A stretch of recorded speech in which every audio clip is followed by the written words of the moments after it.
유럽에서 17세기, 18세기를 이제 계몽주의 시대였다라는 그런 얘기를 많이 하는데요. 이 계몽주의라는 것은 기존의 어떤 그 종교적 권위라든가 또는 정치적 권위 이런 거보다 이성을 중요시하는 그러한 그 사상이었었는데요. 17세기, 18세기에 등장한 많은 그 유럽의 사상가들이 이런 그 이성 우선주의의 관점에서 그동안에 받아들여지고 있었던 설계 논증 또는 유실론적 관점에 대해서 그 회의를 이제 표시하는 그러한 글이라든가 또는 그러한 이야기들을 이제 하게 되는데요. 뭐 여러 사람들이 있지만 대표적으로 이제 영국의 철학자였던 데이비드 휴음하고 독일의 철학자 임마누엘 칸트를 예를 들어서 설명하면 휴음 같은 경우는 그 당시에 영국에서 뉴턴 이래로 자연신학이 굉장히 번성하고 있었는데요. 그런 그 자연신학적 논증에 대해서 휴음은 문제가 많다라고 이제 여러 가지 회의론을 제기를 하면서 자연신학을 이제 약화시켰습니다.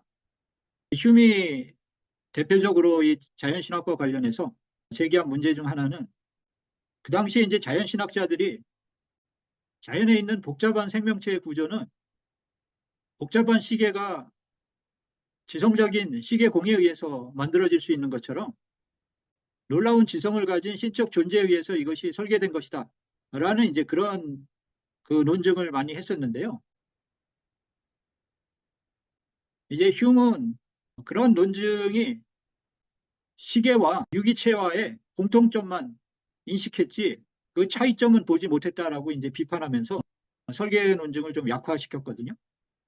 또 나아가서 휴은 자연 법칙의 확립은 기적의 가능성을 부정하게 한다라고 주장함으로써 기적이 불가능하다라고 이렇게 이제 또한 주장을 했습니다.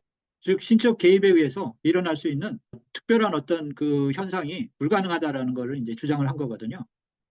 또 칸트 같은 경우는 중세부터 널리 알려져 왔던 그 우주론적 논증이 있는데요. 중세 이슬람 학자들이 개발한 우주의 원인은 하나님이다라는 칼람 논증이라는 게 있었는데 칸트는 그 칼람 논증의 중요한 부분인 우주는 시작이 있었다라는 전제를 칸트는 그 문제는 인간 이성이 대답할 수 있는 그런 명제가 아니다라고 주장함으로써 결국 우주론적 논증을 약화시키는 그런 그 결과를 가져오게 했거든요.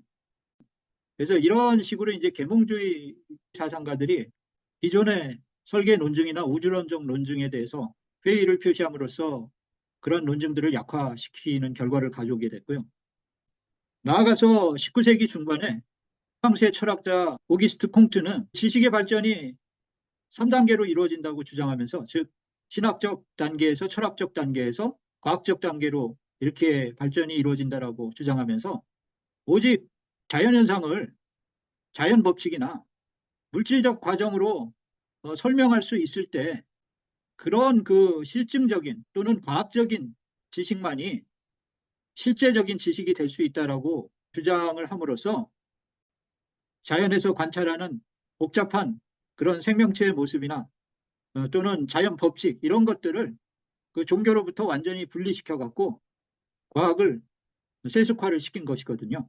그래서 이제 이러한 그 콩트의 영향으로 점점 이 과학에서 어떤 신적 존재를 원용하는 것 자체를 금기시하는 풍조가 생기게 됐고 결국 이것은 이제 나중에 방법론적 자연주의라고 해서 과학을 정의를 할 때 그 초자연적인 존재를 원용하지 않고 오직 자연의 그 모든 요소로만 설명하는 것만을 과학으로 정의하는 그런 새로운 어떤 그 규범을 이 과학계에 이렇게 세우게 되는데 중요한 기여를 했다라고 이제 볼 수가 있겠습니다.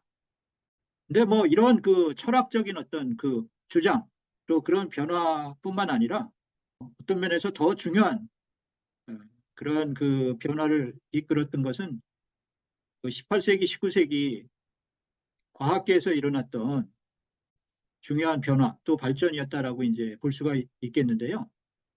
예를 들면 18세기 말 또 19세기 초에 거쳐서 그 라플라스 같은 프랑스의 그 수학자 또뭐 물리학자라고 볼 수도 있겠고요.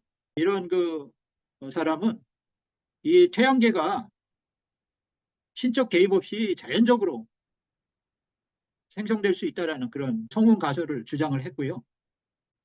또 영국의 지질학자였던 라이엘은 19세기에 그의 유명한 지질학 원론이라는 책을 출판하면서 이 지구의 가장 인상적인 어떤 지형, 예를 들면은 산맥이나 계곡 같은 그런 인상적인 지형이 자연적인 그런 침식이나 퇴적과 같은 그런 과정을 통해서 다 이루어질 수 있는 것이다라는 그런 주장을 했고요. 잘 알다시피 19세기 중후반에 다윈이 등장하면서 이 생명체들도 어떤 자연적인 과정을 통해서 새로운 형태를 생성해낼 수 있다라는 그런 이제 주장을 하면서 결국 자연의 모든 현재의 모습이 특별한 어떤 그 신적 인도 없이 자연적인 과정을 통해서 다 이렇게 만들어질 수 있다라는 그런 그 주장들이 받아들여지면서 이제 과학에서 신적 인도나 또는 신적 개입을 언급하는 것이 사라지는 그런 그 결과를 가져오게 됐고 결국 그래서 20세기에 들어오면서 도킨스는 다윈은 지적으로 충족된 무신론자가 되는 것을 가능하게 했다라고 이제 얘기를 했거든요.